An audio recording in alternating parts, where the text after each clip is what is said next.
Good morning, everyone. We welcome you to the campus of Earlham College in Darrell Bean Stadium as we bring you Game 2 of the 2017 Earlham field hockey season. Today, a beautiful day as they take on the Tigers of Sewanee. Great to have you with us. Troy Darengowski with today's play-by-play. Quakers have a huge task ahead of them, not just because they're playing a good Sewanee team today, but because they will be without Megan Hutt for today with an injury that she suffered against Wittenberg just a couple of days ago. So your leading scorer is out, and then you've got to find a way to rebound after losing to Wittenberg by a final of 9-1. This is the Farm Bureau Insurance with Kevin Shear pregame show. We have a busy day headed your way in Earlham Athletics. Not only do we bring you field hockey this morning, we have a doubleheader of men's and women's soccer later today at 1 and 3:30. Brian Cox will have the call there, and then, of course, we'll be at the Athletics and Wellness Center for volleyball later today at 3 and 5 o'clock. But right now, the Quaker field hockey team looking to find a win here today, and we'll talk about this Sewanee team coming up in a couple of moments. They'll be spending the weekend here. Not only will they play here today, they'll be back here tomorrow when they play Oberlin in another non-conference matchup. When we come back on the Farm Bureau Insurance with Kevin Shear pregame show, we'll talk a little bit about this Sewanee team, what to expect today, and how will the Quakers counter here this morning into this afternoon as we bring you field hockey action right here, Radio Troy Digital Sports. For the past 35 years, Van Vliet Insurance has built a reputation of bringing a personal touch. That's because at Van Vliet, it's all about you, your needs, your life, and our town. Along with providing quality coverage to individuals, families, and local businesses, we're proud of our community and the opportunity we have to protect your future within it. Van Vliet Insurance, an Erie Insurance representative. Hometown professionals at work for you. Some people are born lucky. Other people take luck into their own hands, avoid stepping on sidewalk cracks, and wouldn't dare walk under a ladder. But whether you're born with luck or make your own, when it comes to your insurance coverage, luck should have nothing to do with it. So talk to Indiana Farm Bureau Insurance today or visit them online at infarmbureau.com to purchase an auto policy. Indiana Farm Bureau Insurance. Stop knocking on wood. Questions about your coverage in Wayne County? Call 765-962-9548 and ask for me, Kevin Shear. Kate's Cages is the #1 indoor training facility for baseball and softball in Richmond by far. With top flight instructors, you will learn how to play the game the right way. Everything from pitching, hitting, catching, and fielding. Kate's Cages will also have the opportunity to participate in triple play fall ball, the softball academy, individual and team camps, and individual private workouts. Kate's Cages Baseball and Softball Indoor Training Facility, 1366 Rose City Boulevard. Call 993-2353 for more information. Hello, my name is Kyle Schwarzkopf. I'm the manager of Kyle's National Road Auto, in business in Richmond since 1979. We employ ASE certified technicians, and we have over 80 years of experience. We work on all domestics and most European and Japanese cars. Give us a call at 966-1555. Kyle's National Road Auto Service. My name is Kyle Schwarzkopf, and I approve this message. Big Boys Pizza is now open in Richmond, located at 1015 East Main Street, next door to the Civic Theater. The menu has great sandwiches, pasta, salads, and of course, pizza. Come dine in, carry out, or have your food delivered day or night, at home or at the office. Other locations are in Connorsville and Brookville. Bring in a sports ticket after any game and receive 10% off your purchase. Ticket must be dated for the same day as your purchase. Dine in, take out, or delivery, Big Boys Pizza. 765-488-0023. Best One Tire and Service has been committed to our partners since 1948. With more than 250 locations in 26 states, Best One puts over 1 million tires on the road every year. Superior tires, expert service, competitive prices. Best One Tire and Service, where the best costs less. Hi, I'm Roger Clark with Best One of Richmond. Because Best One is one of Bridgestone's largest retailers, we offer exclusive Bridgestone savings. Visit us in Richmond to save on Bridgestone tires today. Back here at Darrell Bean Stadium as we get set for today's non-conference matchup. This is a Sewanee team that very easily could be 2-0 on the year. They beat Eastern Mennonite 1-0 in their opening contest as Monica Bueso got the goal They shoot and shoot well when they get an opportunity. Katie Wilson had 6 shots.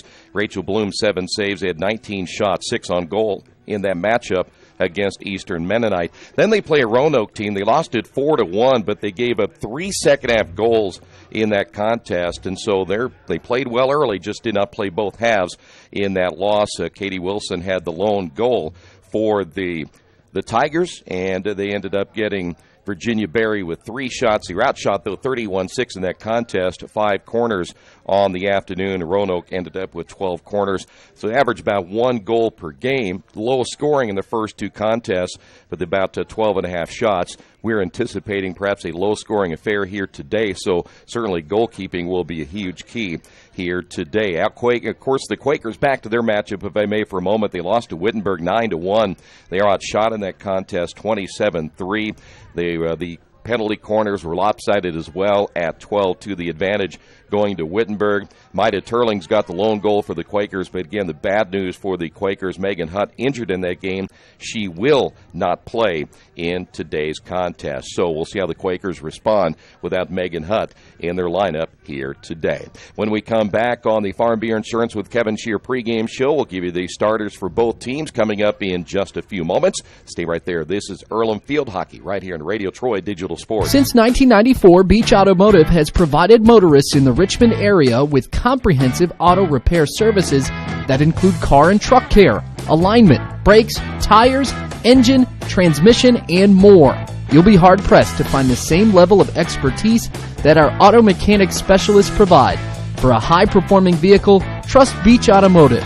To learn more, call 765-966-8181. Beach Automotive, 110 East Main Street, Richmond. Well, here's how the Tigers will line up here today. Again, they come into 1-1 on the season. Alex Hornsby will be starting. Also, Monica Bueso. Kira Caffney also gets the start today for the Tigers. JoJo Young, Katie Wilson, along with Abby Rather, Virginia Berry, Madison McAdams, Violet Hoagland, along with Nikki Early will get the start, and also, Kamita Waters will be starting in goal today. The senior out of Glen Ridge, New Jersey, Kamita Waters, again in goal for the Tigers. Quakers go like this. Natalie Blatz will start today. Grace McCool along with Sydney Barnes, Isabella Grasso. Maida Turlings, the team's leading scorer, coming into this one, will get the start as always. Bronnan Evans also starting. Olivia Honigman. Lyra Khalifa also starts today. Alexis Warren will be in the starting lineup. Sophia Salvatore and Camille Vandevart will be back in goal for the Quakers. Got the start in game number 1. So Blatz, McCool, Barnes, Grasso, Turlings, Evans, Honigman, Khalifa, Warren, Salvatore, and Vandevart starting today for the Quakers. Sewanee 1-1, Quakers 0-1. The matchup coming up in a couple of moments. This has been the Farm Bureau Insurance with Kevin Shear pregame show right here on Radio Troy Digital Sports. It's summertime, the kids are home, and traffic on your carpet is pretty heavy. Let Georgia Direct install stain-proof, waterproof carpet that's easy to take care of and gives your home a fresh new look. Georgia Direct has great-looking carpet, colorful tile, beautiful hardwood flooring, and more. And for the kitchen, the Georgia Direct showroom features lots of new cabinets and design ideas. Georgia Direct in Richmond, National Road East, exit 156A, just off I-70, next to Red Lobster. For price, selection, experience, and service, it's Georgia Direct. Getting a lucky break rocks, but no one could be lucky all the time. Which is why when it comes to your insurance coverage, luck should have nothing to do with it.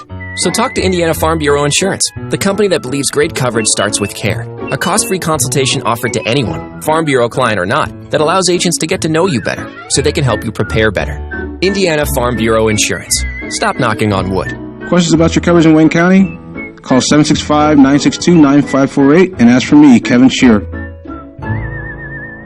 Hi, this is Steve Funkhauser, and I was talking to someone the other day about how friendly and professional the crew at Jiffy Lube is, and they said, "You are always so upbeat. I'm going to call you Mr. Positive." And so now I am Mr. Positive. And I want you to know how proud I am of you and that you are doing a great job today. And hey, do something nice for somebody. Make somebody smile. Smiles are contagious, you know. I want you to have a great day and the horse you rode in on. Jiffy Lube. Fast, friendly, professional. I'm Mr. Positive, and I approve this message. Not all insurance agents are the same. Choosing the right one can make a big difference in price, service, and value. That's why you should choose Harrington Hoke Insurance. As an independent agent, they don't work for an insurance company. They work for you, the client. And their job is to get to know you, your family, and your business so that they can help you develop an insurance plan that is just for you. Serving Richmond and all of Indiana since 1933, Harrington Hoke Insurance, we got this. Mancino's is family-friendly, serving fresh grinders, pizza, pasta, and salads daily. They serve great food priced for family budgets. And whether it's one of their homemade grinders, salads, or pizza, there's sure to be something for everyone in your family. Our baking process may cost a little more and take more time, but the end result of freshness and flavor make the real difference in all of Mancino's award-winning products. Mancino's of Richmond. Give them a call at 966-1161 or go to their website, mancinosofrichmond.com.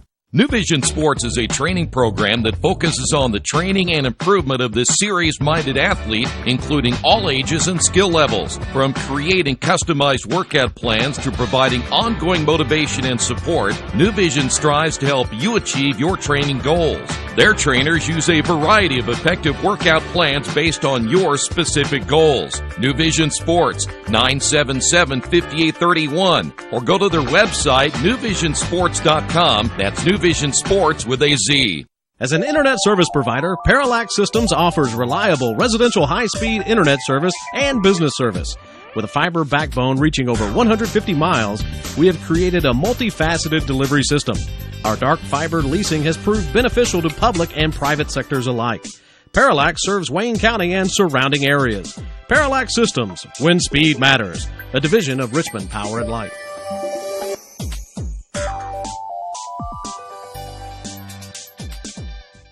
At the Reed Orthopedic Center, our physicians and support team devote themselves to helping you return to a healthy and active lifestyle. Our expertise includes shoulder, elbow, foot, ankle, hand, wrist, hip, and knee injuries, as well as pain management and rehabilitation, and school athletic training programs and sports medicine. We are committed to providing you with the best possible orthopedic treatment that we can. To request an appointment at the Reed Orthopedic Center, call 765-935-8905.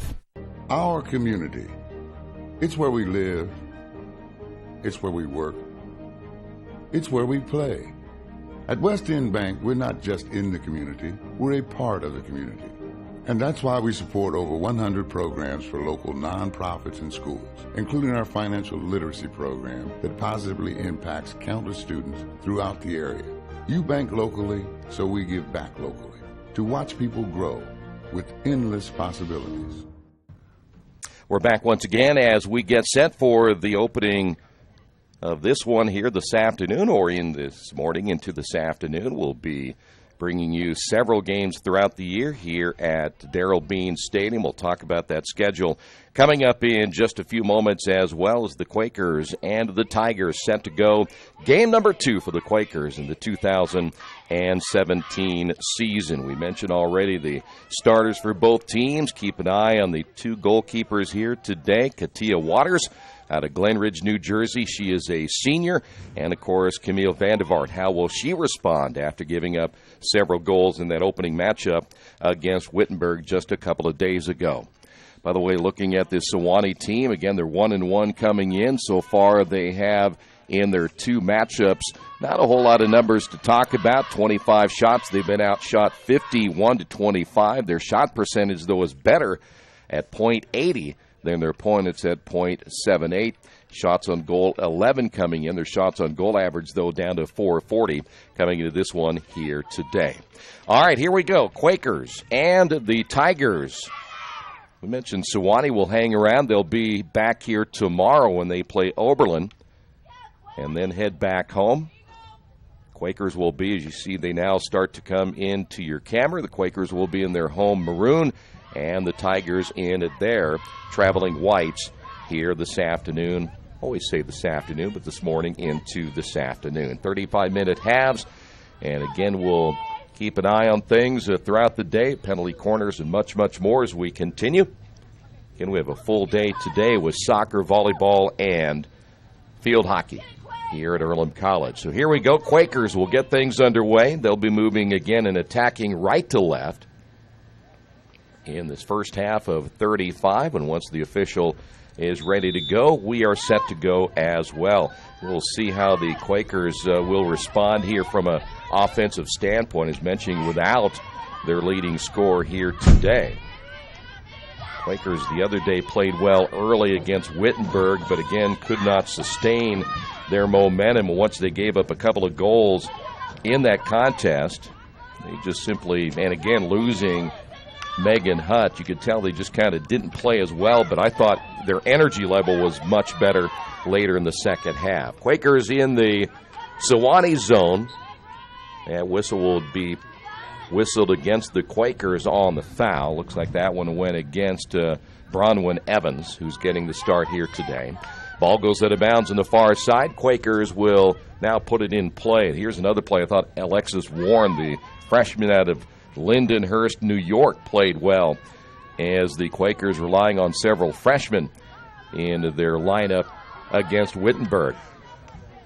Tigers cleared that one into the Earlham zone, and it'll be cleared out to the far side. I don't anticipate, as I said a little bit ago, it doesn't appear, at least at this stage, either of these two teams are high-scoring squads. Quakers had a good year, better year last year than they have had in the last several seasons in scoring in field hockey, but still didn't get that many shots on goal, as that one lifting high in the air. That'll be off of the Quakers. That'll be a penalty, just a foul, should say, on the Quakers. That one hitting high off the arm of one of the Quaker players. So now Sewanee will put it into play inside the strike circle. Their first real opportunity. That went off the leg, though, of number 4, which is Monica Bueso, the senior out of Houston, Texas. So the Quakers will take over, go back on offense in the counterattack. Earlham does like to attack on that right sideline. And the Quakers now on the move. And we saw this the other day, and Sophia Salvatore on the dribble. Tried to get it inside the strike circle. Salvatore regains possession, and we have a whistle. And that will go against the Tigers. So the Quakers will take possession to the right of the strike circle. Again, the ball must go inside the circle before you can get a shot on goal. Nothing outside that yellow arc. Salvatore in possession on the dribble to the end line. Ball goes out of bounds, and who was the last to touch it? And it looks like we may have our first penalty corner, and we will. So the Quakers able to get a penalty corner here early in this one. Let's see if they can take advantage. They did score. Maida Turling scored off the Quakers in their lone goal against Wittenberg. It was a penalty corner in which the Quakers did score. So let's see if they can take advantage of their first penalty corner of the day.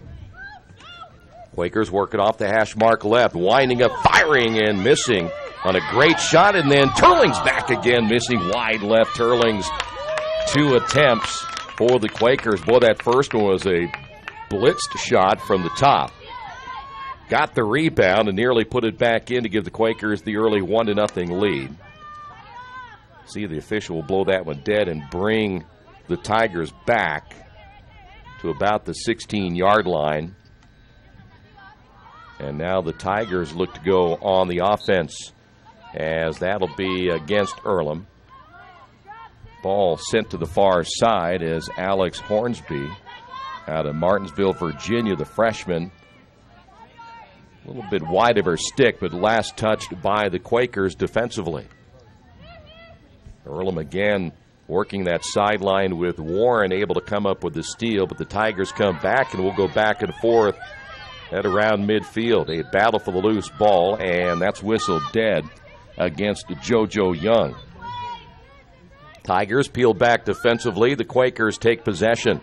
That is Turlings now taking a more of a leadership role on this team without Megan Hutt, and that one goes past the end line. And back over again to the Tigers. Well, we're almost 5 minutes in. Quakers got a good look with Turlings. Here's Turlings again inside the strike circle. Nice pass. Centered to, looked like that may have been Salvatore, and it was. Salvatore got the shot, but it was kicked wide by Waters, and now the Tigers head back the other way. Quakers looking good offensively in their first few possessions, getting at least a look at Waters at goal. Quakers get the steal just past midfield. That is Honigman. Honigman, one of these seniors for the Quakers. Near side official blowing that one dead. That foul going against the Tigers. There's a quick steal. Tigers look to go on the counterattack as they bring it into Earlham territory. Near sideline once again. They'll try to lift that one downfield. Ball tipped. And good defense for the Quakers. For the Quakers, that was Sidney Barnes, the sophomore out of Dallas, Texas, getting a stick on that one. Foul called against the Quakers. We'll go back over now to the Tigers. 29 minutes, just over 29 minutes remaining in the first half. And the Tigers commit the violation. They'll give it back once again after the short attack. Virginia Berry there for the Tigers. That one cleared all the way into Tiger territory. Back out now. Here's Honigman near mid-circle, and that'll go against the Tigers again. That's Katie Wilson. Quakers unable to get the pass clean to the near sideline. And stealing it away will be McCool, and then McCool has it retaken as well. Coming up, JoJo Young to get the steal there for the Tigers. Both teams playing back and forth. Ball played deep into Earlham territory again. That's Alexis Warren, the defenseman there for the Quakers, trying to clear it out to the far sideline. And now on the dribble is Salvatore. They'll take that back. That's going to be 15. That's Evans. Evans trying to get by the defender. A pair of 15s battling. Abby Rather there out of Houston, Texas for the Tigers. Violation goes against Sewanee, so the Quakers take over. Here's Turlings. See if the Quakers can get a look right here. Salvatore, nice on the spin. Good ball handling there with the stick. Winds up, fires, and that one is going to be missed wide. Just may have hit that upright to the right. Katia Waters, one of 3 goalkeepers on the roster for the Tigers. I'll tell you, that did not miss by much. Quakers again able to keep it in the Tigers zone. Ball centered, goes inside the strike circle and quickly back out to the sideline. There's Turlings, though, to come up with a steal. One-on-one as one of the Tiger players goes down on the turf. That looked like it was number 2, Alex Hornsby, and it was. And the ball goes past the end line, and the official says it was last touched by the Tigers. And so Turlings will dump it back behind and reset the Earlham offense. No score here in the first half. Bright, sunshiny day, expecting a beautiful day all day for not only this matchup, but our 2 soccer games today. The Quaker Volleyball Classic going on as well. That violation called against the Tigers, quickly resetting. Here's Salvatore to the end line. Centering ball. Honigman there, lifted it high, came a little bit off her stick, and Honigman may have missed an opportunity there for the Quakers. She did not get a clean stick on that one. Right in front of the keeper in Katia Waters. And a straightaway attack that time for the Quakers coming up empty. Ball near side. See if the Tigers can go on the attack. No, there's Honigman once again disrupting the flow of the offense for Sewanee. Honigman doing a nice job here to the near side. Here's Barnes, midfield. And on the counterattack, Virginia Berry. Berry into Earlham territory. So far, Camille Vandevart has not been challenged by this Tiger offense. Ball centered, quickly stolen away. Quakers counterattack at midfield. There's Salvatore again. Right now, Salvatore has established herself in the first 2 matchups as perhaps the best dribbler on this team. Nice spin move by Salvatore. Looks inside. Ball's going to be centered once again. Still inside the strike circle. It was just off the stick of Grace McCool. And we'll go back over to the Tigers once again. I think McCool a little bit frustrated. Had 2 opportunities now. Here's Salvatore once again, top of the strike circle, right on the circle, hits it high in the air and goes in.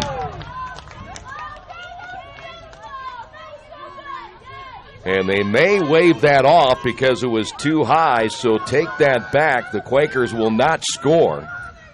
But it was a heck of a shot, just too high off of the netting, so the Tigers back on the counter.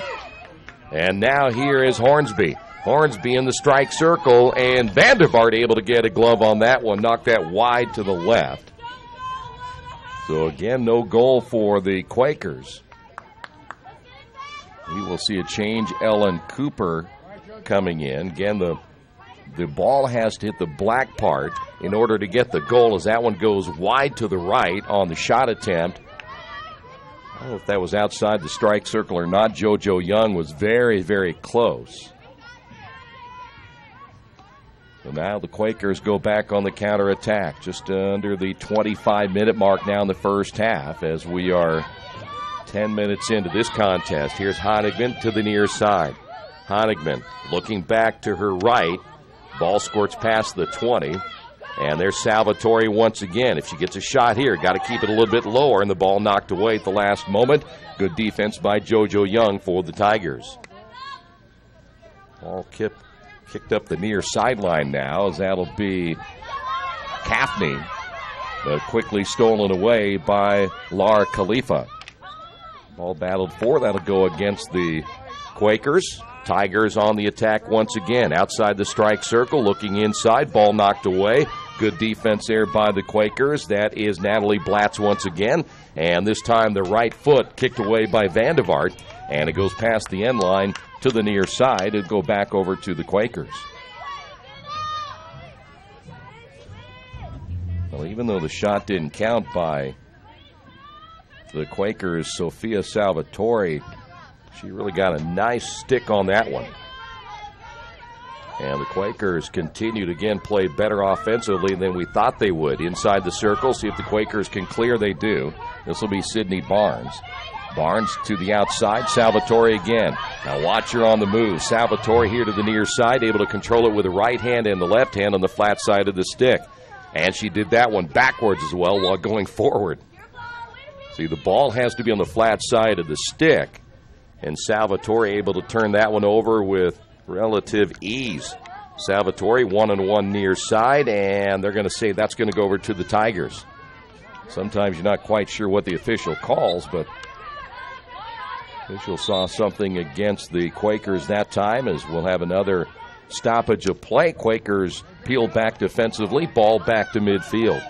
Tigers trying to get something going offensively once again as they'll get it into Earlham territory. Lead pass knocked away. Good defense by Blatch, but they'll call it against the Quakers. And the Tigers have it just outside the strike circle. No score here in this one. Whistle blown. I think they got number 6 that time, and they may have blown that whistle on. Looks like the official said number 6. There's not a number 6 on the field right at the moment for the Tigers. May have been number 7. That was Gaffney there for the Tigers. So here's Blatz once again. Tried to center that ball, middle of the field, stolen away. Here's the long pass. No one there for the Tigers to accept it inside the strike circle.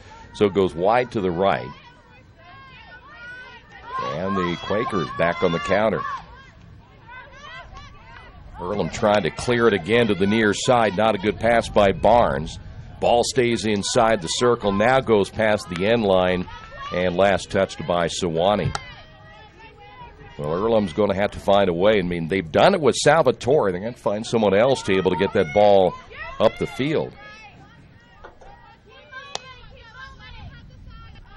Earlham splitting. You see the spacing they have between the triangle here on the near side. Boy, keep it in bounds right there. Barnes unable to do so, and a turnover by the Quakers. So now here's Katie Wilson looking to get that ball back to the top, and that'll go against Earlham. They got Khalifa on the foul. See what the Tigers can do right here. Got to get it inside the circle first. They cannot do so. The pass intended on the top for Sewanee's Emily Sloan, who's checked in. Sloan, a senior out of Connecticut. Quakers unable to clear it here on the near side as well, so it'll be put back into play once again by the Tigers. The Tigers have been attacking midfield and going to the middle, but this time they come to the near side, and the ball very close to going out of bounds, but it will be saved there by Gaffney. Quakers defensively able to stop that attack, and the Tigers still trying to mount something here in Earlham territory, but good defense again by Sydney Barnes. Barnes to Salvatore. Salvatore trying to get away from the double team. She goes down, and the ball stolen away by the Tigers. Coming up with the steal, Katie Wilson. Inside the strike circle again. Quakers able to clear it out, but I think we have a penalty corner, and we do. This will be the first by Sewanee. So each team now with one penalty corner here in the first half, and we have about 20 minutes remaining in this first half of play. Quakers will send the flyer toward the pass where the pass goes and then try to maneuver their two wings and their post accordingly, as the hash mark to the left is where the attack comes from. Winding up, hitting that one hard. Vandevart able to get a pad on that one to knock it out of there, but a strong shot at the top of the strike circle, and that may have been Katie Wilson, the senior out of Chapel Hill, North Carolina, able to knock that one off the padding of Vandevart. That was a strong shot at the top. Quakers unable to clear, so it'll come back to the near side once again. Here's Gaffney. Gaffney strike circle looking inside, and Vandevart knocks that one away with the right padding. So far, Vandevart playing better here this afternoon. Quakers trying to get it to Salvatore to midfield, stolen away on the steal. McAdams, Madison McAdams out of Houston, Texas, gets the steal there for the Tigers. Near sideline, here is Hannah Tompkins. Tompkins has entered the game now for Sewanee. Looks to center that ball. It goes off the stick, I believe, of her teammate and out of bounds. Not a bad idea that time, as Emily Sloan was to the inside, just unable to handle the pass. And once again, we'll see the Quakers try to go back into action offensively. Rather a little different setup that time. Once they got the rotation going, they'll try to go to the right side. Under the stick that time of Alexis Warren. Warren able to run it down in time. She'll wind up and fire down the sideline. It goes out of bounds, last touched by the Tigers. So Earlham will put it in play. Ball tipped off the stick of JoJo Young. And that violation against the Quakers in Tiger territory. So he will, I should say, we will go back the other way for the Tigers on offense. Earlham playing this one at midfield, able to knock it out of bounds, and that was Turlings there for the Quakers. And the Tigers just outside midfield, unable to clear that one. Good defense again by the Quakers, but unable to keep it on the pass, and that'll go against Salvatore and the Quakers. Well, we thought maybe this would be a low-scoring affair, and it is certainly the case so far. Neither team able to get anything on the board here in the first half of play on the Wesley Bates Wealth Management scoreboard. Here's Wilson, near side. Wilson sizing up her defender. That one hit inside in the strike circle. We have a battle for the loose ball, and that'll go against the Tigers. They got the violation called there on Monica Bueso. Bueso used her body to block out an Earlham player, which you cannot do.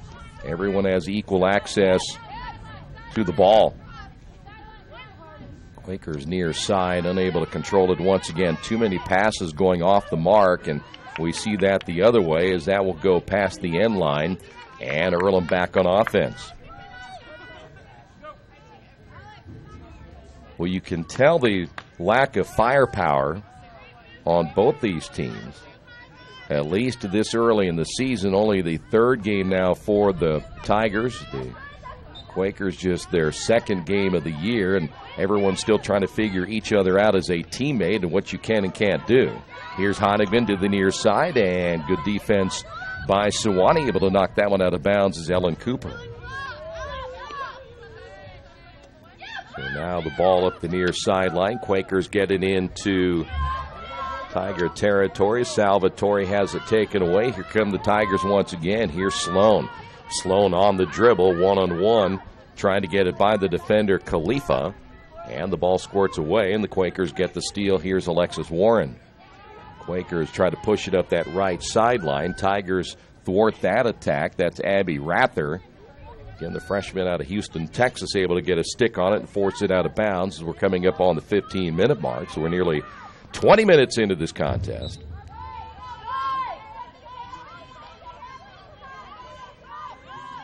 So far, very few shots or shots on goal in this one here this afternoon. By the way, the Quakers will be back here. This is a warm-up for their matchup September 16th when they take on Ohio Wesleyan, as we'll get back into conference play. Right foot kick that time by Waters, the keeper. Ball battled for on the far side outside the circle. It goes to the sideline and eventually will go out of play.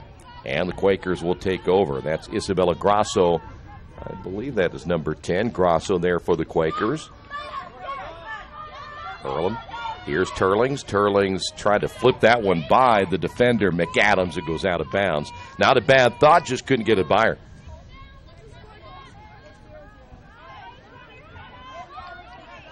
So now the Tigers will go back on offense. They attack middle and then to the near side. Ball will go to midfield and beyond. That's Bueso for the Tigers. Tigers look to flip that one in the strike circle. They do. Here's an opportunity hit and knocked down by Vandevart. Good job on the save. That was shot that time by Hannah Tompkins by Sewanee. Vandevart, the sophomore out of The Hague, doing a nice job getting that big, thick padding on that ball and knocking it clear. One thing you want to do is not let it set inside right in front of you. Vandevart will step out as that one is going to roll, and eventually it goes on to the line, but it doesn't go out. Vandevart better get back quickly, and she does. And I think she thought that ball was going to go out of bounds, and it stayed right on the line. That was a dangerous attempt that time by Vandevart instead of just kicking it wide, as the ball will sail to the far sideline. And going down on the turf for the Quakers, Natalie Blatz. I think it's a good idea that she wanted that thing to go out of bounds, but it took a really slow roll, and if someone gets a stick and a steal and she's way out of position, could have been in trouble if your backside help isn't there. There is a stoppage of the clock now. The official on the far side making sure that we were stopping the clock, and they actually have it at 13:07 on the board, so we'll wait a little bit before we restart our clock. Looks like we have a player out. That is Alex Hornsby has been sent now to the penalty box for a penalty.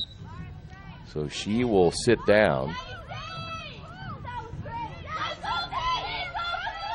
We'll give you the official time here in a moment. We got a little bit of catching up to do at about 13 minutes right now. So we'll synchronize our clock with the official game clock, and that's where we set, and we have a penalty corner. The second penalty corner for the Quakers here today.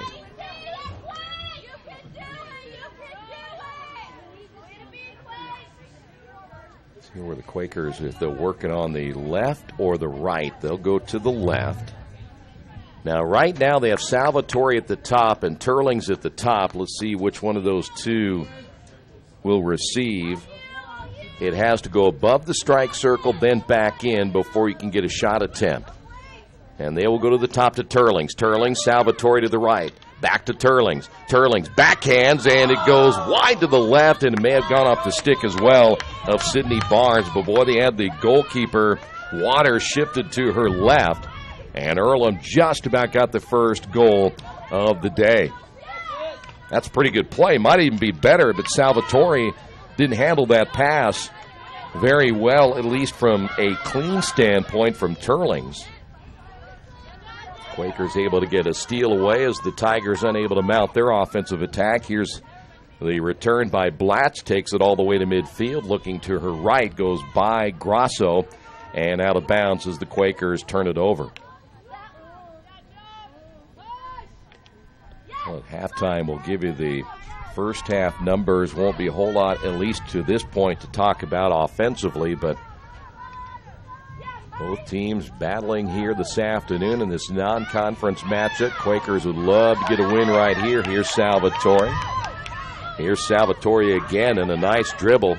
Goes by one defender, and can she get it by another? Goes through two more, and tries to lift that one on the spin, and we've got a penalty corner again. Pretty good move by Salvatore. She got by that one defender, came back, got the double team, and all of a sudden there were 3 players around her and was still able to get a relatively good look. So now the Quakers have a penalty corner left hash mark. Sydney Barnes will put it in play for the Quakers, and let's see where they'll put it again. Salvatore's at the top, Turling's at the top, and it looks like that's probably where they'll go again. This time, Turling's back to Salvatore. Turling's trying to get it back again, knocked away.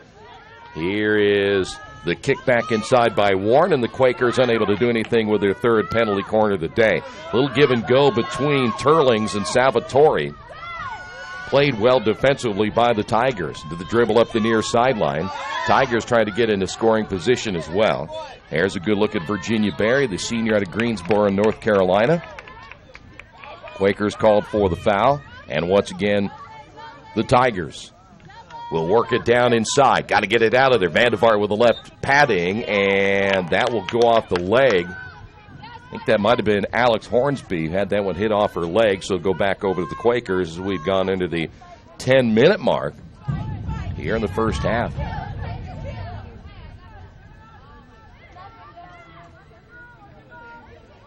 Tigers able to regain possession. Ball went out of bounds.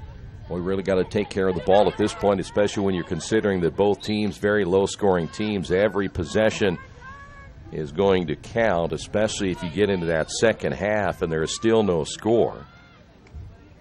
Quakers trying to move it up that right sideline. That was Isabella Grasso there for the Quakers. Back on the counterattack, Tigers outside the circle to the left. Tigers working all the way down to the end line, and that's going to go against the Tigers. Alex Hornsby again out of Martinsville, Virginia, trying to work one-on-one against Laura Khalifa.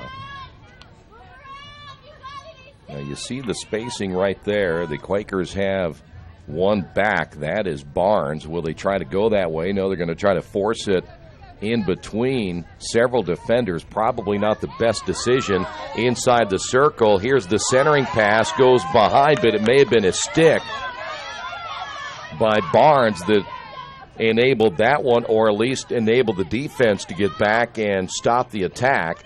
Ball gets back inside the circle again. Tigers try to jump up 1-0. Can the Quakers get it out of there? They do.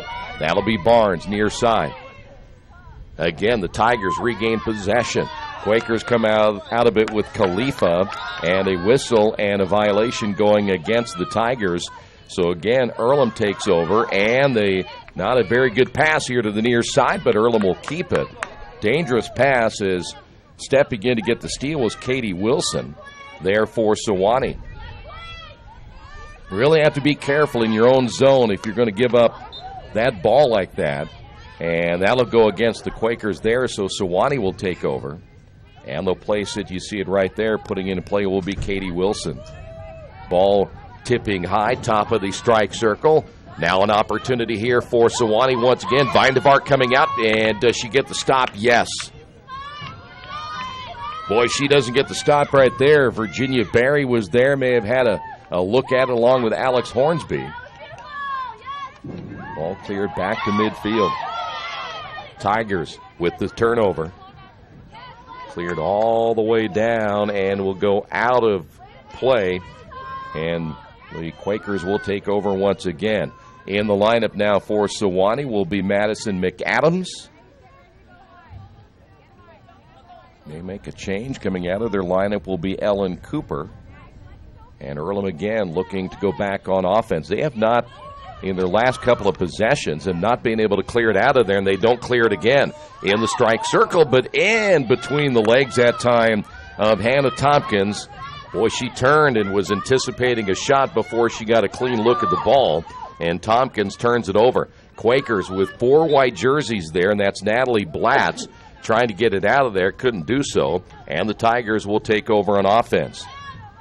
And this one hit wide, and that will go outside the circle, so no goal there. It's got to hit someone inside the strike circle, so that'll go back over again to the Tigers.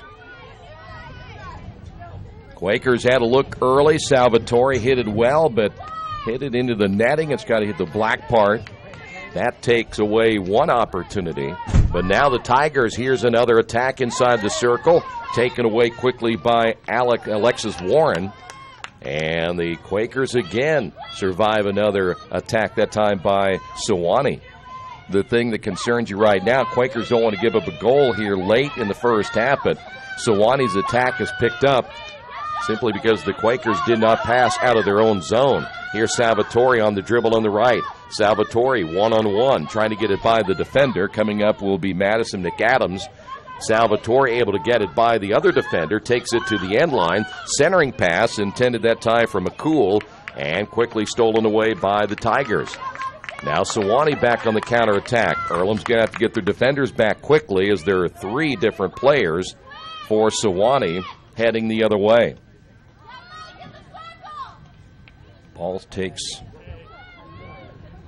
for the Quakers rather interesting turn, but goes out of bounds, and once again we'll see the Quakers put it in play.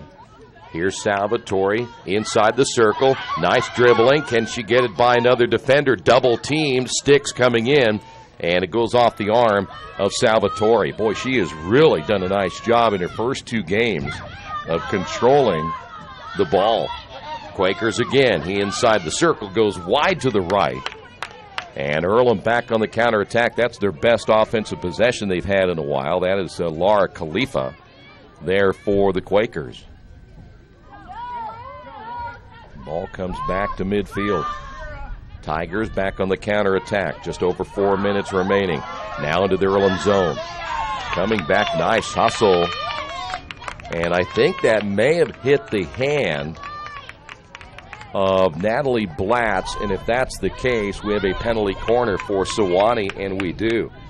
So the second penalty corner now for the Tigers.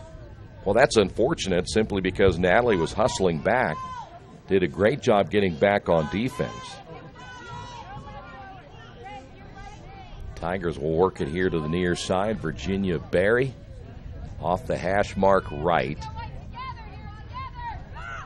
Quakers will come out, fired hard off the stick inside, may have hit two different players. That was a pretty good shot that time by Katie Wilson. What you're hoping for in a shot like that is that eventually it's hit hard enough where you get a deflection off of either a teammate's stick or one of the defenders and may stick that one in, and maybe even a rebound off the goalkeeper, Vandevart.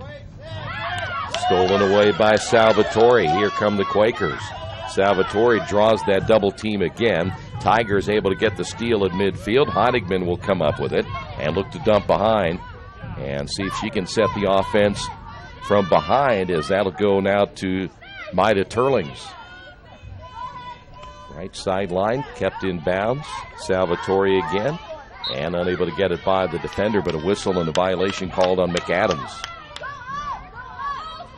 Well, just over 2 minutes remaining.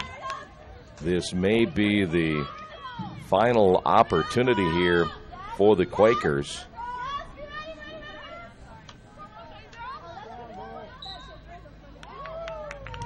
And that one going back over again to the Tigers.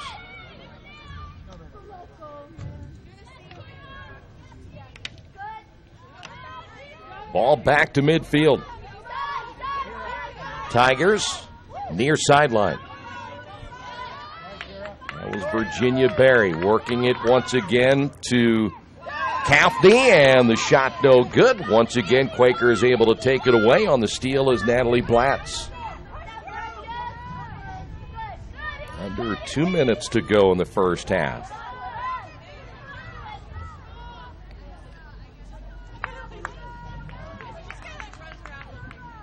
Now you're anticipating that if this stays scoreless and we get into the second half, that things, including mistakes, will be magnified just a little bit more, and see how two teams that are battling for a win here today will react in the second half. There's Blatz to put it in play. Salvatore draws the double team, and they get Salvatore on the turn and ends up trying to block a player out. That ball cleared all the way down the field. and it will go out of bounds on the end line. And that may have been very close to the last opportunity right here for the Quakers. They'll have to hustle as we continue to see that clock tick away here in the first half. 45 seconds remaining.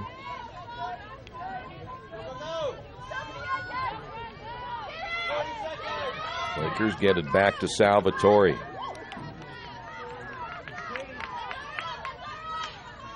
Looks like we're going to go scoreless here in this first half. Tigers once again trying to set things up, perhaps one final time right here. Clock down to 16, and that one gets in front of Vandevaart, goes wide to the left. And that, again, is going to be your final opportunity. Not a bad look that time by the Tigers as they try to hustle that thing down as quickly as they possibly can. And that's going to do it for the first half. No score in our second game of the year for the Quakers as we have made it to halftime. We'll come back with those halftime numbers in just a few moments. This is Earlham Field Hockey right here on Radio Troy Digital Sports. For over 30 years, Reynolds Plumbing has been keeping the Richmond-Wayne County area running. Whether on commercial properties, restaurants, or residential, they've done quality plumbing, heating, and air work for thousands of customers. In a small town, a company like theirs cannot stay in business for as long as they have without being very good at what they do. It's not just about quality work, it's about customer service. If that's the kind of experience you want on your next plumbing or HVAC job, then Reynolds Plumbing has you covered. Call Reynolds Plumbing today at 966-0994. For over a century, Richmond Power & Light has been providing safe, reliable energy to the citizens and businesses of Richmond and the surrounding area. Through their dedicated and talented employees, they are advancing their tradition of exceptional service through new technology, training, and efficiency in everything they do. Richmond Power & Light provides reliable, low-cost energy and technology services in a customer-focused, environmentally responsible, safety-conscious manner. Richmond Power & Light. Together we make powerful partners. Little Sheba's Restaurant and Zini's Place. Come join us in Richmond at 175 Fort Wayne Avenue or at our newest location in Centerville at 129 East Main Street. Grab one of our gourmet pizzas, a deluxe sandwich, steak or fresh salad, and an ice-cold beer or your favorite wine. Featuring live music every Tuesday, Friday, and Saturday, plus more in our smoke-free environment. 10% discount with a valid student ID. It's better than being home. Finding a used car dealership you can trust is not an easy thing to do, but for me, the choice was an easy one. I went to Tony's Car Sales in Richmond. I purchased my last 2 cars from Tony's and couldn't be happier with the service. They didn't pressure me, and they worked with me through the entire process. If you're in the market for a great used vehicle, get to Tony's Car Sales in Richmond, 250 National Road West, or give them a call at 962-5665, or go to their website, tonyscarsales.com.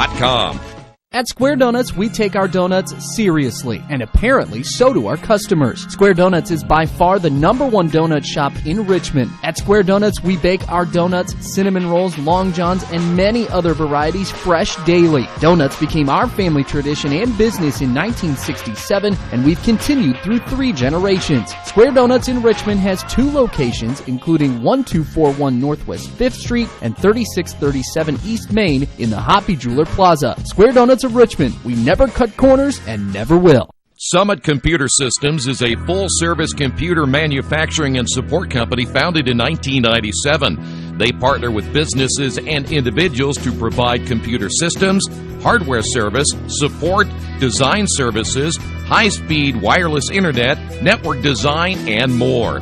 Summit Computers, 1427 Chester Boulevard in Richmond. Give them a call at 939-2120.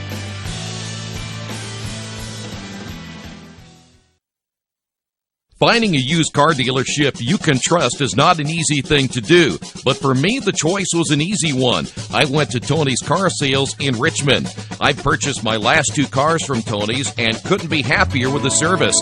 They didn't pressure me, and they worked with me through the entire process. If you're in the market for a great used vehicle, get to Tony's Car Sales in Richmond, 250 National Road West, or give them a call at 962-5665, or go to their website, tonyscarsales.com.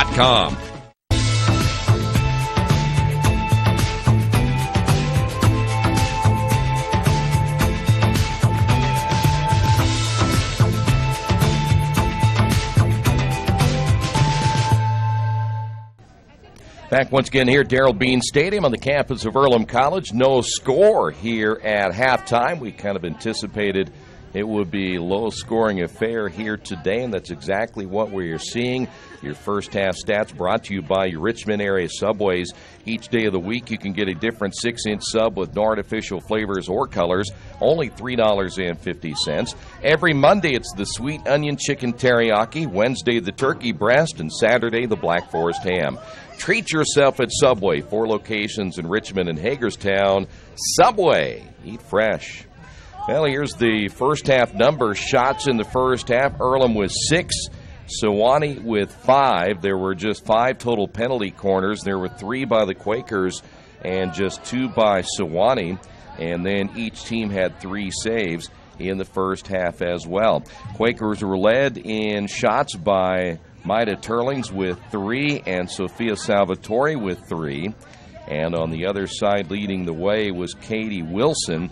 She ends up with 2 shots in the first half. Looks like Caffrey finished with a single shot, Virginia Berry with a single shot, and Hannah Tompkins also with a 1 shot. But that is it. Not much to tell you about offensively in the first half of this scoreless matchup between the Quakers and the Tigers. Reminder, today's matchup being brought to you by Jason Wise of Better Homes and Gardens First Realty Group. He has an idea for an alternative fundraiser for your school group or nonprofit. If you list, buy, or refer a customer and mention this promotion, he'll donate 10% of what he makes on the transaction to the school group or nonprofit of your choice in your name. Tell your friends, family, colleagues to mention this offer when listing with Jason Wise of Better Homes and Gardens First Realty Group. Give him a call at 969-3400.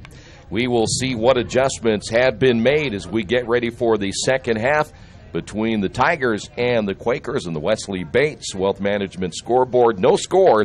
This is Earlham Field Hockey right here on Radio Troy Digital Sports. Some people are born lucky. Other people take luck into their own hands, avoid stepping on sidewalk cracks, and wouldn't dare walk under a ladder. But whether you're born with luck or make your own, when it comes to your insurance coverage, luck should have nothing to do with it. So talk to Indiana Farm Bureau Insurance today or visit them online at infarmbureau.com to purchase an auto policy. Indiana Farm Bureau Insurance. Stop knocking on wood. Questions about your coverage in Wayne County?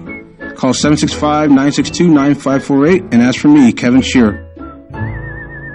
Hi, this is Troy Darengowski from Radio Troy Digital Sports. You know what, staying in shape isn't always the easiest thing to do. So to help assist me, I work out in just one place. That's Family Fitness. I can do everything from lifting, body pump, kick fit, body flow, kettlebell, Zumba, CrossFit, and more. So if you're looking for a great way to stay or get into shape, check out Family Fitness Works in Richmond. Give them a call at 935-9191 or go to their website, familyfitnessworks.com. Since 1994, Beach Automotive has provided motorists in the Richmond area with comprehensive auto repair services that include car and truck care, alignment, brakes, tires, engine, transmission, and more. You'll be hard-pressed to find the same level of expertise that our auto mechanic specialists provide. For a high-performing vehicle, trust Beach Automotive. To learn more, call 765-966-8181. Beach Automotive, 110 East Main Street, Richmond. Kate's Cages is the #1 indoor training facility for baseball and softball in Richmond by far. With top flight instructors, you will learn how to play the game the right way. Everything from pitching, hitting, catching, and fielding. Kate's Cages will also have the opportunity to participate in triple play fall ball, the softball academy, individual and team camps, and individual private workouts. Kate's Cages Baseball and Softball Indoor Training Facility, 1366 Rose City Boulevard. Call 993-2353 for more information. Hello, my name is Kyle Schwarzkopf. I'm the manager of Kyle's National Road Auto and business in Richmond since 1979. We employ ASE certified technicians and we have over 80 years of experience. We work on all domestics and most European and Japanese cars. Give us a call at 966-1555. Kyle's National Road Auto Service. My name is Kyle Schwarzkopf and I approve this message. Big Boys Pizza is now open in Richmond, located at 1015 East Main Street, next door to the Civic Theater. The menu has great sandwiches, pasta, salads, and of course, pizza. Come dine in, carry out, or have your food delivered day or night, at home or at the office. Other locations are in Connorsville and Brookville. Bring in a sports ticket after any game and receive 10% off your purchase. Ticket must be dated for the same day as your purchase. Dine in, take out, or delivery, Big Boys Pizza. 765-488-0023. It's summertime, the kids are home, and traffic on your carpet is pretty heavy. Let Georgia Direct install stain-proof, waterproof carpet that's easy to take care of and gives your home a fresh new look. Georgia Direct has great-looking carpet, colorful tile, beautiful hardwood flooring, and more. And for the kitchen, the Georgia Direct showroom features lots of new cabinets and design ideas. Georgia Direct in Richmond, National Road East, exit 156A, just off I-70, next to Red Lobster. For price, selection, experience, and service, it's Georgia Direct. Not all insurance agents are the same. Choosing the right one can make a big difference in price, service, and value. That's why you should choose Harrington Hoke Insurance. As an independent agent, they don't work for an insurance company. They work for you, the client. And their job is to get to know you, your family, and your business so that they can help you develop an insurance plan that is just for you. Serving Richmond and all of Indiana since 1933, Harrington Hoke Insurance, we got this. Our community. It's where we live. It's where we work. It's where we play. At West End Bank, we're not just in the community, we're a part of the community. And that's why we support over 100 programs for local nonprofits and schools, including our financial literacy program that positively impacts countless students throughout the area. You bank locally, so we give back locally to watch people grow with endless possibilities. Back here at Darrell Bean Stadium on the campus of Earlham College, we are ready for the second half as the Tigers will take control here in the beginning of half number 2, 35 minutes away. Let's see what happens here offensively. Can either team get something going in the second half and get that first goal on the board? Quakers making their final adjustments. You see a little change there at the beginning of the second half and how they'll play this defensively as the Tigers will now attack from right to left. And once the official is ready, we're ready for 35 more minutes, barring a possible overtime. I think one of these two teams is going to come through, though, here. They've had some opportunities, and see which one will break through here in the second half. Quakers able to get a steal immediately, but then quickly turn the ball back over.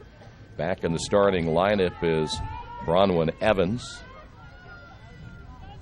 Ball again back over to the Quakers, so some early turnovers to begin this second half. Quakers once again unable to hold on to that one as it sails out of bounds all the way to the far side midfield. Always the adjustment at halftime. What adjustments are made to put yourself in a better position to get a win here today as, again, that ball goes out of bounds on the far side, so the ball will be put back into play. We've kind of played now between the 50 and the 30 on that side of the field, and not a whole lot of action going on to begin the second half. Evans turns, has it taken away by Hoagland. Out of Long Branch, New Jersey. Hoagland, the defenseman there for the Tigers. And once again, the ball put into play here. Salvatore taking it all the way to the end line, able to stay in bounds, and we have a penalty corner. First one of the second half, the fourth overall now for the Quakers. Quakers will play this one off the left hash mark, and as usual, it'll be Sidney Barnes who will put this one into play. Salvatore at the top. Looks like Turlings will be just to the left. Very slow roller up top. You had the flyer come out, and that was good defensive play. JoJo Young coming out to get the steal. That ball's got to come out of the hash mark quicker than it did, and I don't think Barnes got a clean stick on it at all. As now we head back the other way. Ball gets into Earlham territory, and Salvatore has it taken away quickly by Alex Hornsby. So good defense there by the Tigers. Earlham coming back. Turlings with the steal, going deep in the corner, drawing the double team. Ball stolen away for the Tigers, trying to get it inside the strike circle to get an opportunity right here. Ball will be centered, and good defense there for the Quakers. That was Natalie Blatz, the veteran junior out of Amherst, New York, able to come up with the steal right there and stop the attack by the Tigers. That is your first real, at least from a offensive standpoint, able to get that ball in the strike circle. We've seen now in the second half, though very early, 3 minutes in. Ball comes to midfield. Quakers on the counter. A little behind on the run that time is Isabella Grasso. Once she overran the ball, defenders made the adjustment necessary and got the steal off the pass. And now we head the other way. A little give and go here for the Tigers. Nice steal by Salvatore. Salvatore on the dribble. Gets it inside the strike circle. Is there an opportunity right here? No, they'll get Salvatore on the violation, and the Quakers will give it back to the Tigers.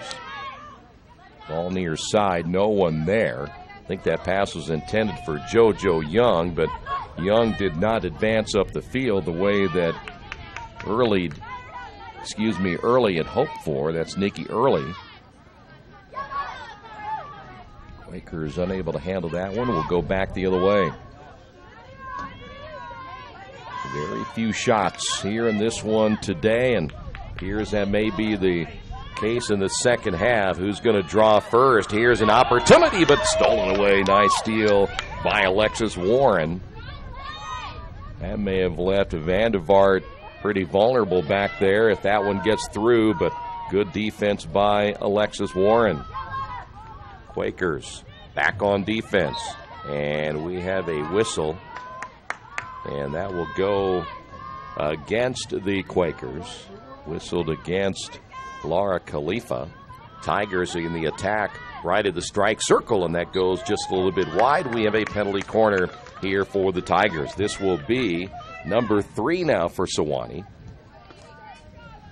First penalty corner of the second half. Now 5 minutes in. Boy, if you're going to get a goal in a low-scoring affair, this might be the time to do it. Off a penalty corner if you're Sewanee. Hash mark left. Putting it in play will be Virginia Berry. Goes to the top. Hit well and into the goal, and we just talked about that a moment ago. Let's see, do they wave it off? Let's see. They did. So they take the goal away, as the violation will go against the Tigers. That's a tough call against Sewanee. And so keep it rolling here in the second half. Tigers almost got the first goal of the afternoon. They get it back inside the strike circle and goes out of bounds. And we will have another penalty corner here against the Quakers, number 4 for Sewanee. And see what the violation was. And, boy, the Quakers got lucky that time. Players that want to wear the mask will get their mask taken care of before Sewanee puts it back into play. And we just talked about an opportunity. Here's Virginia Berry again. Will the Tigers attack from the top? Same play as last time, winding and hitting it well. but it basically went off the stick of Isabella Grasso. Tigers will keep it. They'll reset it back out front. Once again inside the circle. Ball in front of Vandevart, and that goes off the leg. See what it went off of. May have been one of the Tiger players right there, but it looked like for the Quakers, Natalie Blatz had gone down to the turf. And the Quakers take over. Boy, Katie Wilson at the top of that strike circle got another good look. Quakers trying to clear it out of there. And we've got a whistle from the backside official. That'll go against Sewanee.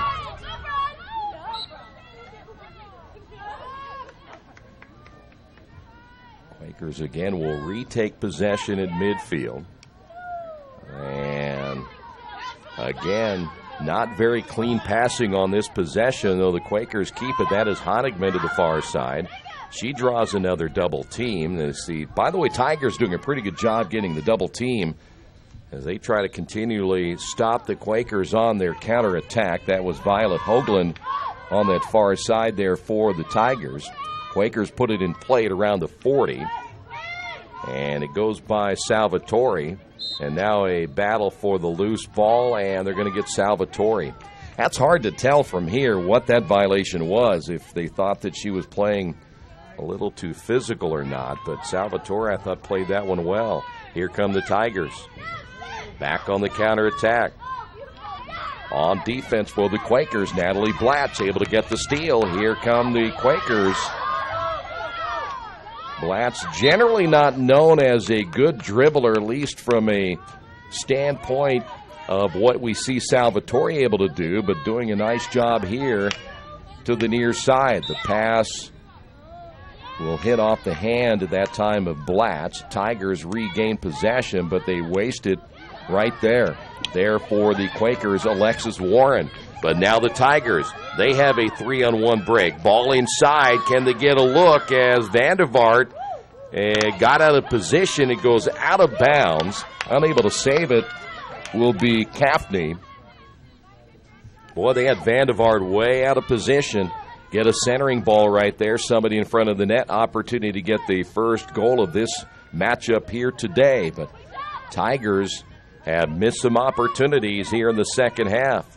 Salvatore on the dribble up the left sideline, able to keep control of it with the right hand.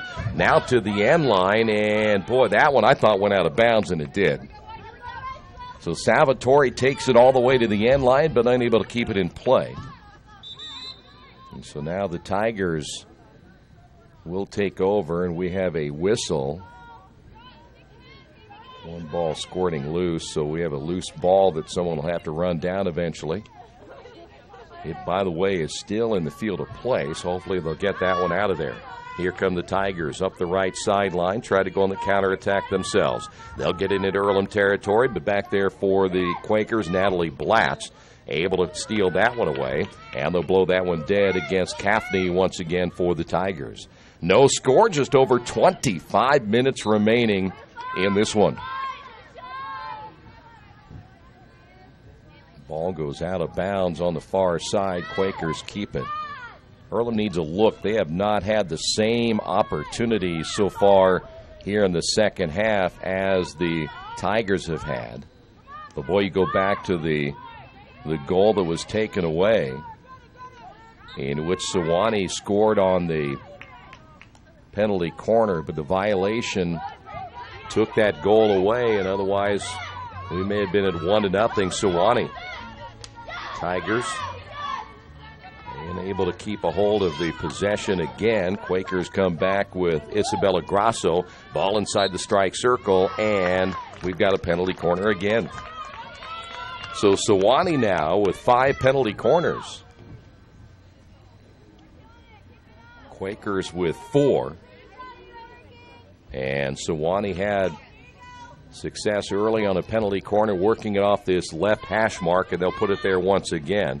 Quakers will set up defensively. See, we're going to keep an eye on who the flyer is going to be this time. Who's going to come out and try to change this? Looks like that may be number 10 for the Quakers. It is. They are using Grasso as the flyer. Ball gets inside the circle, goes wide to the right, and last touched by Sewanee. Caffney there for the Tigers, and now the Quakers go back on offense.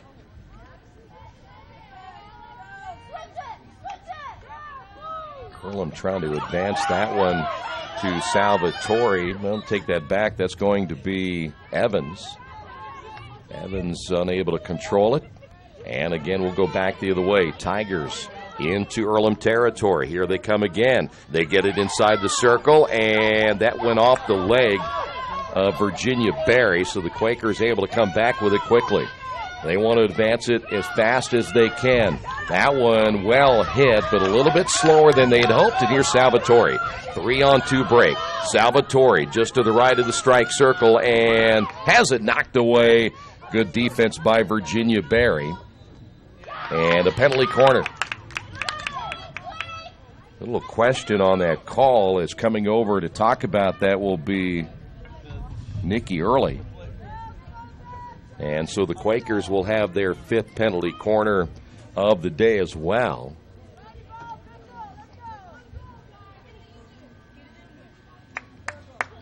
Quakers will play this to the left hash mark, I do believe. On top, Salvatore, just to her left, will be Turlings. That's where the Quakers have attacked, or at least attempted to attack. Now, it really depends on how well this is hit. Much better this time. Here's Turlings winding up, firing, and that one ricochets, stays inside the strike circle, and we've got a whistle, and that'll go against the Quakers. Hit well by Turlings, though. It didn't quite get to Waters, the keeper. And, boy, that one quickly whistled against the Tigers, and we'll go back over again to Earlham as that ball sailed all the way to the other end. And we'll need a fresh ball here, and nobody has one. There we go.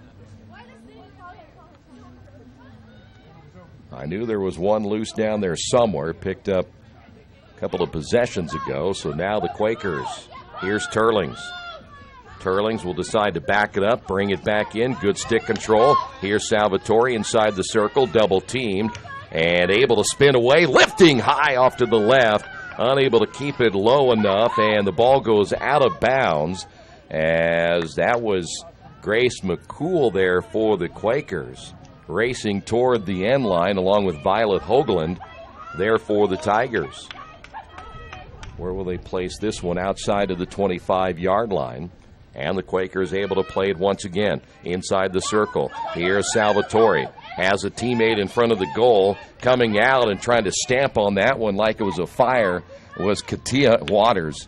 Waters was dancing in front of that ball like she was trying to put out a forest fire right there. So Quakers get it back again. We'll set it up hash mark at the 25-yard line. Here's Turlings. Turlings again draws a double team to the left side and stolen away. Good defense that time by Hornsby. 20 minutes, just over 20 minutes remaining now here in this one. Quakers able to get the steal shy of midfield, see if they'll bring it to the near side. They attempt to do so. Ball is going to score it away.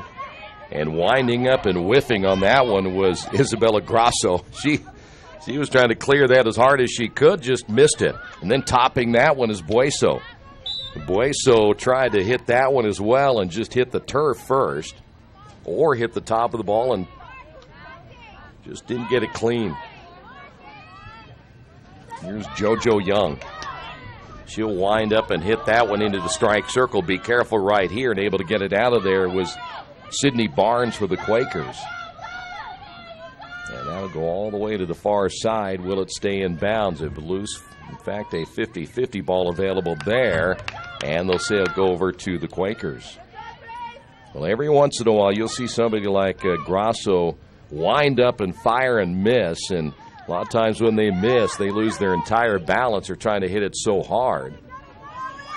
Here's Salvatore off the dribble. Salvatore cannot hold on to that one. Rare mistake by Salvatore, unable to keep that one in play. Ball comes back again to the middle of the field where the Quakers will try to bring it off the dribble to the top. Swinging and missing again is Grasso. She's having a tough time. She'll try it again this time, and that one inside the circle. And here's Salvatore, and she can't get it to go. Nice kick that time by Waters. Well, we're picking on Isabella Grasso a little bit. She whiffed on that one again, but her third attempt was better. She got a good piece of wood on that third time. Ball go back to the middle of the field where we have now the intensity starting to pick up a little bit more as both teams realizing we're getting close now. You get under 20 minutes, possessions become very, very important. Sewanee able to get the steal right there. That is Katie Wilson. Don't forget we have soccer coming up at 1 and 3:30 today. We have volleyball at 3 and 5. And then back to volleyball tomorrow at 11 in a busy weekend here at Earlham College. Mitch Blancaspor, the sports information director, was saying that it's probably the busiest weekend leading up, of course, to homecoming week. That ball goes wide to the right and out of bounds. Brand new soccer facility. The Matlack Messer Soccer Stadium is up and running, and beautiful stadium for the soccer programs. Of course, the Athletics and Wellness Center, one of the best in Division III, and we get a chance to play here at Darrell Bean Stadium, not only football but field hockey, and soon we will have lacrosse. That one just in front of the net will go wide to the left. Men's and women's lacrosse will start coming up in the spring. Of course, the baseball team had an inter-squad scrimmage today, and they're fine facilities. So a lot of good things happening at Earlham College in their athletics program. Here's Salvatore, and they're going to whistle that one dead, make Salvatore bring it back to the spot of the foul. See, the smart players will do that. They'll just keep going until they make him bring it back. You might get in an advantage at some point. That one went about 40 yards. Nobody touched it, and it goes out of play.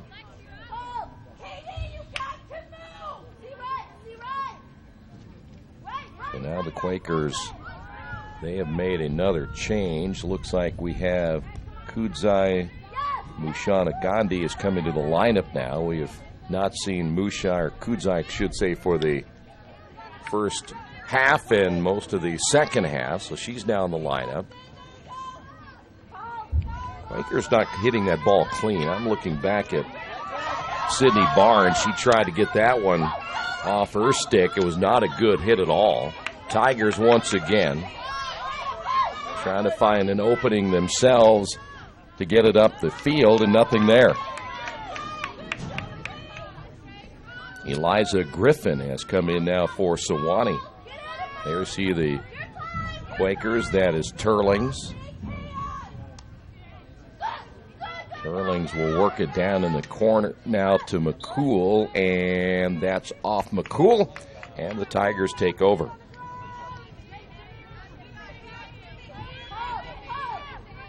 I believe the overtime is 15 minutes. If we end up going OT. And right now, all the indications are telling us that may be the case. As again, both these teams really struggling offensively here today. Salvatore was on the move, and they'll get her for the violation. JoJo Young clears it back once again to midfield.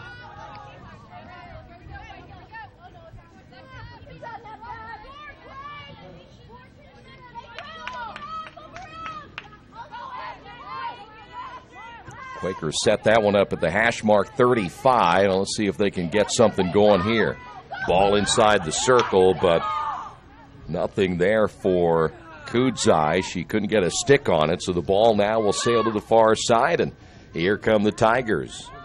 Nothing there, though, offensively, as back will be Natalie Blatz.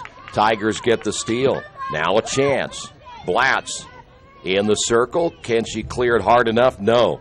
Once again, Tigers wind up, fire, and that one goes just to the left, stays in play, and in front of the goal. Wait and see what happens, and a penalty corner right there for the Tigers. The official said that might have hit off someone's arm. At least they're talking with Vandevart. Penalty corner number 6 now for Sewanee.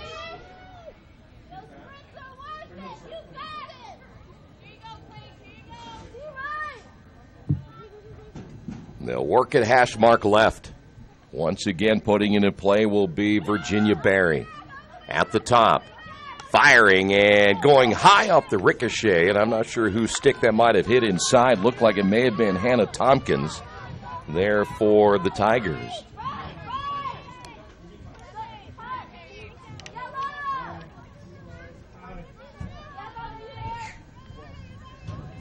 Once again, as we get closer and closer to the end of this one, you have to be thinking that perhaps we're going to go to overtime.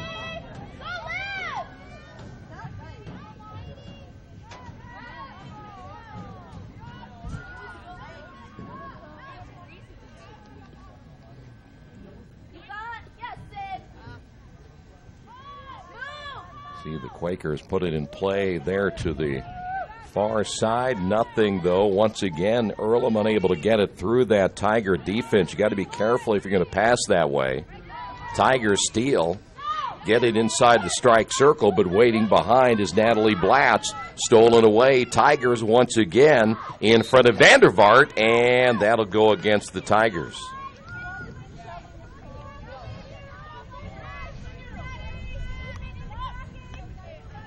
So now the Quakers return offensively, just 12 minutes. This is not a lot of time as the Quakers give it up, and now neither team is really deep. The Quakers, especially without their leading scorer in Megan Hutt, still sidelined because of the ankle injury. Don't know when she'll be back, but the Quakers only have three other bodies on their bench. In the circle again here for the Tigers. You can kind of tell both teams getting a little bit tired here in the second half. And there's another penalty corner for Sewanee. That's number 7. That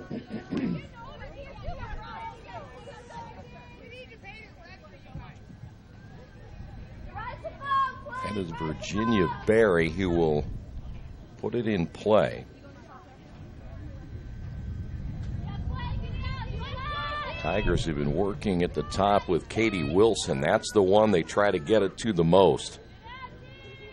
Official ready to go as this one put it in play. There it is. Nope, they're going to go by Wilson. That's going to be hit and tipped in. Now let's see if it counts, and I think it does. It was a ricochet shot off the left side and looked like it was number 13, JoJo Young. Wilson, I think, gets the assist, and JoJo Young will get the goal, and it was another penalty corner that got the Quakers. They had scored on a previous one that was waved off because of a penalty. Well, this time they put it on the board, and Sewanee gets on the board, leading it 1-0. So now the Quakers will have to get something going pretty quick. Sewanee won their first game of the year 1-0 before losing to Roanoke 4-1. Boy, you just... Sewanee goal scored by number 17, Virginia Berry. Assist number 13, JoJo Young. Yep, there you go. So it's a Virginia Berry goal, JoJo Young with the assist. So we had it backwards. So again, Virginia Berry with the goal here today, giving Sewanee the lead. Here's JoJo Young. Young will wind up, fire that one. That one ricochets high off the glove, and they got another one. Another ricochet goal for Sewanee. And just like that, it's 2-0. This time it may have been Eliza Griffin. We'll wait and see. They'll give us the official call. And I think the Quakers are going to get a timeout right here. 2 quick goals by Sewanee.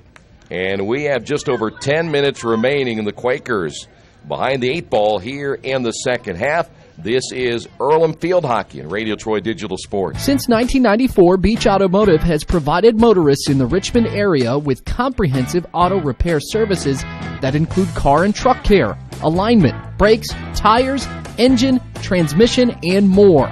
You'll be hard-pressed to find the same level of expertise that our auto mechanic specialists provide. For a high-performing vehicle, trust Beach Automotive. To learn more, call 765-966-8181. Beach Automotive, 110 East Main Street, Richmond. Mancino's is family-friendly, serving fresh grinders, pizza, pasta, and salads daily. They serve great food priced for family budgets. And whether it's one of their homemade grinders, salads, or pizza, there's sure to be something for everyone in your family. Our baking process may cost a little more and take more time, but the end result of freshness and flavor make the real difference in all of Mancino's award-winning products. Mancino's of Richmond. Give them a call at 966-1161 or go to their website, mancinosofrichmond.com. For the past 35 years, Van Vliet Insurance has built a reputation of bringing a personal touch. That's because at Van Vliet, it's all about you, your needs, your life, and our town. Along with providing quality coverage to individuals, families, and local businesses, we're proud of our community and the opportunity we have to protect your future within it. Van Vliet Insurance, an Erie Insurance representative. Hometown professionals at work for you. Again, 2 quick goals, and again, the second one, Hannah Tompkins got the second goal for the Tigers. And now with just over 10 minutes remaining, the Quakers find themselves behind the 8 ball right here. They got the timeout, and they're going to have to really attack and attack quickly here in the later stages of the second half. And they immediately give up the ball off a turnover as Salvatore started the attack for the Quakers. Earlham up the sideline. Ball is loose. Nobody there for the Quakers. May have been intended for Evans. The Quakers will be back in action, and they'll go to conference play again against a very good Ohio Wesleyan team coming up on September 16th. That will start at 11 o'clock. So they'll have a little bit of time before they go back into the conference, and hopefully by then they'll also get Megan Hutt back into their lineup, which they desperately need offensively. Here's Salvatore. 3-on-3 break this time for the Quakers. Salvatore hits that one off the leg. That was early there for the Tigers. And looks like we have a penalty corner, and we will. Mickey Early was there. Boy, I tell you what, if you're not wearing the shin guards, you're in big-time trouble.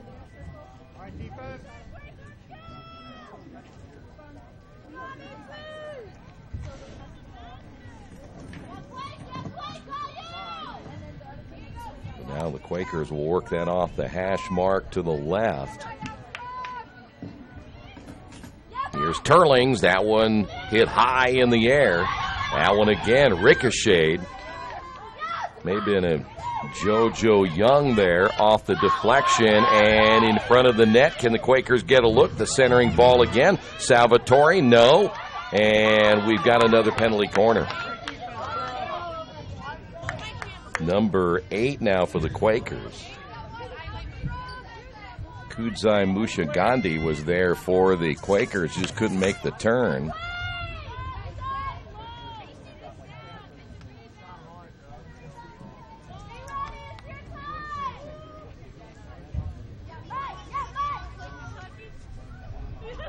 Ball will come back outside. Turlings winds up and hits that one wide to the left.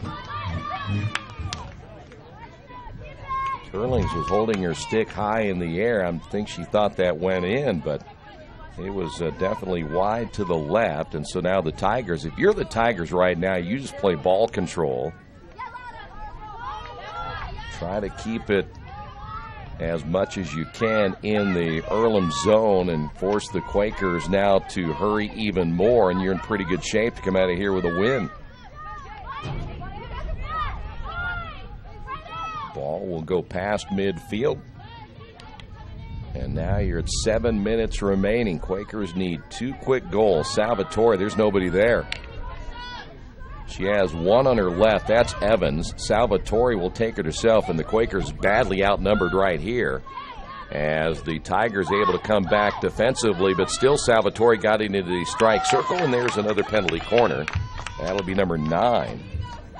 Boy, Quakers got to get somebody in scoring position. They had nobody back. Turlings is coming to the sidelines. They're going to give her a little bit of direction, but well, you started looking downfield. The Quakers had one to the left. That was Evans.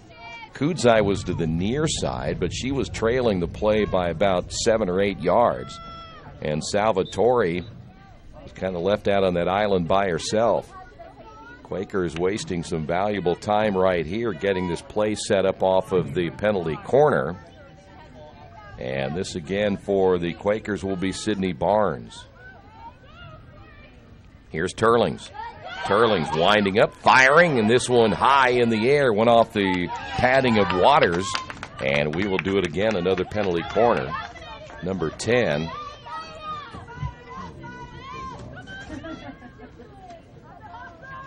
So now it'll be Barnes again. They want to get Turlings going here. Turlings, again, your best offensive player on the field right now. And they will immediately go back to Turlings. Again, another shot. Bouncing and scoring. Did it go in? Nope, it did not. Just wide to the left, off the deflection. And looked like that may have been Sydney Barnes there, and the Quakers almost made it 2-1, but just off the mark.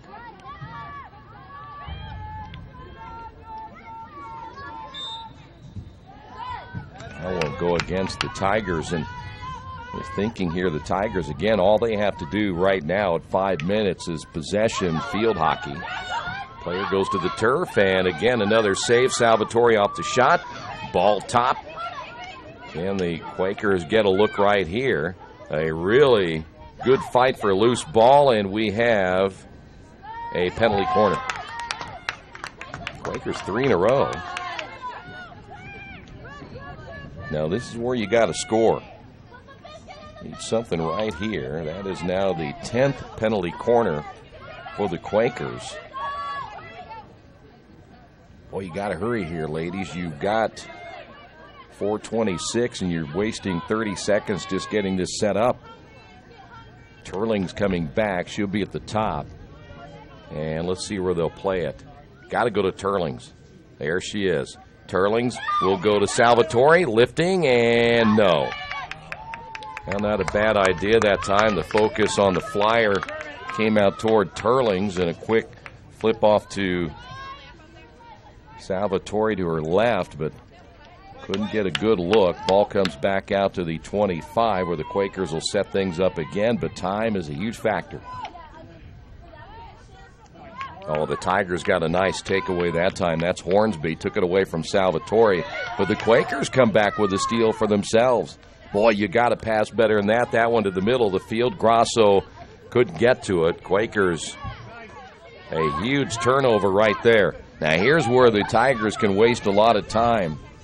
Gaffney down the sideline, wisely dumping behind. Now, that's what a veteran field hockey player does. Is recognizes that you're up 2-0 with only 3 minutes remaining. You don't even need to shoot it again. You can waste this thing and just pass and pass and pass, and the Quakers will have to chase defensively. Ball inside the circle, and that one is shot just to the right by Gaffney.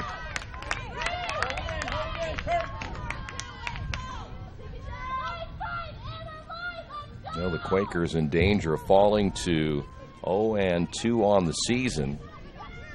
We had said in the pregame we thought this would be a low-scoring affair, and that has been the case here today. Tigers able to keep it in Earlham territory. That one hit well. And Kudzai can't hold on to it. Now, Kudzai generally has been a goalkeeper. They put her in the field in the first matchup a little bit, getting some playing time here, but she's got to get down the field now. Quakers need some offensive shots on goal, and they can't do it. Evans has it taken away, and I think Earlham's running out of time right now. 2 minutes will not be enough. Monica Bueso comes in. boys out of New Canaan, Connecticut. The home of the New Canaan hot dog. Built to last for the rest of the day and sometimes into tomorrow. 1:50 to go.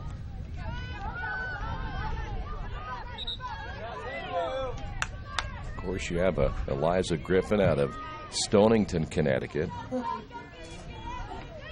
Home of the famous Stonington taco.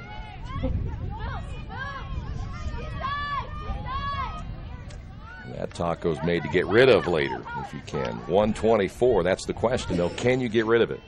Ball cleared all the way down, and the Quakers again. Natalie Blatz with the final minute 14. Of course, if you've ever been to Long Branch, New Jersey, they've got some really good spaghetti there. Violet Hoagland is out of Long Branch, New Jersey. I was there once. Time stopped as we have a player down. Really, there's a minute 10 left. Who's down for the Quakers? That's going to be the Tigers. Looks like that may be Madison McAdams. We'll take a timeout as well as they check out McAdams. Stay right there. Quakers trail at 2-0 in the Wesley Bates Wealth Management scoreboard. Getting a lucky break rocks, but no one can be lucky all the time. Which is why when it comes to your insurance coverage, luck should have nothing to do with it. So talk to Indiana Farm Bureau Insurance, the company that believes great coverage starts with care. A cost-free consultation offered to anyone, Farm Bureau client or not, that allows agents to get to know you better so they can help you prepare better. Indiana Farm Bureau Insurance. Stop knocking on wood. Questions about your coverage in Wayne County? Call 765-962-9548 and ask for me, Kevin Shearer. Hi, this is Steve Funkhauser, and I was talking to someone the other day about how friendly and professional the crew at Jiffy Lube is, and they said, "You are always so upbeat. I'm going to call you Mr. Positive." And so now I am Mr. Positive. And I want you to know how proud I am of you and that you are doing a great job today. And hey, do something nice for somebody. Make somebody smile. Smiles are contagious, you know. I want you to have a great day and the horse you rode in on. Jiffy Lube. Fast, friendly, professional. I'm Mr. Positive, and I approve this message. New Vision Sports is a training program that focuses on the training and improvement of this serious-minded athlete, including all ages and skill levels. From creating customized workout plans to providing ongoing motivation and support, New Vision strives to help you achieve your training goals. Their trainers use a variety of effective workout plans based on your specific goals. New Vision Sports, 977-5831, or go to their website, newvisionsports.com. That's New Vision Sports with a Z. Well, Sewanee losing one player right here. That is Madison McAdams. She also out of Houston, Texas. And McAdams, I've never been to Houston. I don't know what's there, but I do know where Glen Ridge, New Jersey is.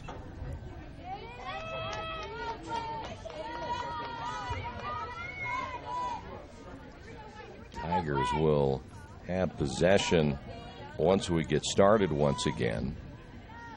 Glen Ridge also has a really neat diner there that has great breakfast. You almost have to. We have a face-off here. We never have a face-off in field hockey. Look at this. This might be the first time I've ever seen a face-off. Why don't they just drop the ball like they do in hockey? I still think in the field hockey they should let them hit each other a little bit more. A little more physical game. So we're down to our final 1 minute to go in this one, and the Quakers down 2-0.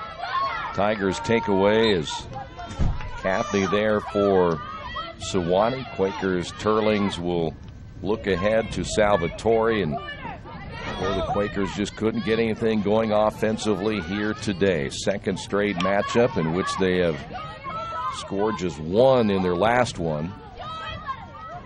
Nothing here today, so they will fall to 0-2 as we begin the countdown. Of course, we will transition to soccer. That gets underway at 1 o'clock. The Earlham women coming off a 12-goal performance in their last matchup. We have a penalty corner right here. Now they'll play this through even if time runs out on the clock. They'll play through the penalty corner for Sewanee. This will be their 8th unofficial penalty corner of the day. We'll be able to put a final on this one. They'll again play through the penalty corner right here. Just out of, again, statistical reasons, they played this out. Of course, if it was the end of a game that was tied or whatever, that one whipped on. Quakers come out, try to make the play. So once it's gone in possession again, that's over. So we will come back, wrap it up here from Darrell Bean Stadium as the Quakers drop this one 2-0 on the Wesley Bates Wealth Management scoreboard. As an internet service provider, Parallax Systems offers reliable residential high-speed internet service and business service. With a fiber backbone reaching over 150 miles, we have created a multifaceted delivery system. Our dark fiber leasing has proved beneficial to public and private sectors alike. Parallax serves Wayne County and surrounding areas. Parallax Systems, when speed matters, a division of Richmond Power and Light.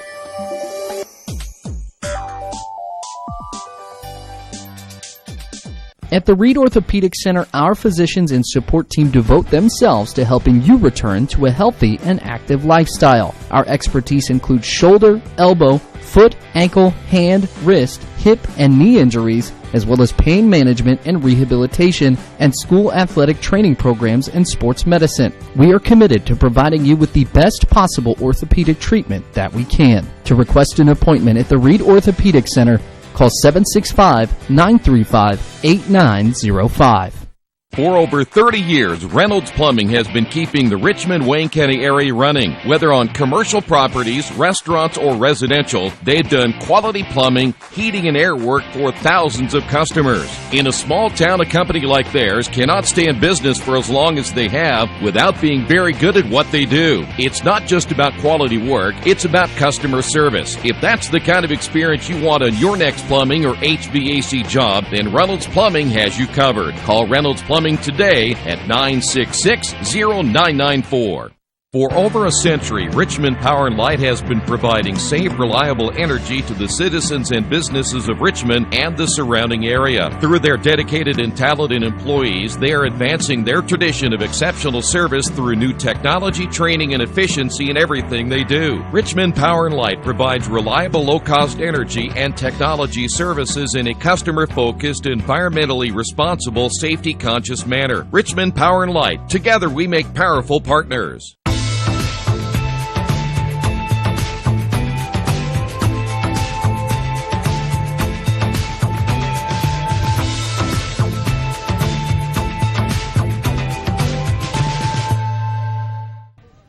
One final time here at Darrell Bean Stadium as the Quakers fall here today by a final of 2-0. They will play Ohio Wesleyan back in conference play. Mark that down for October.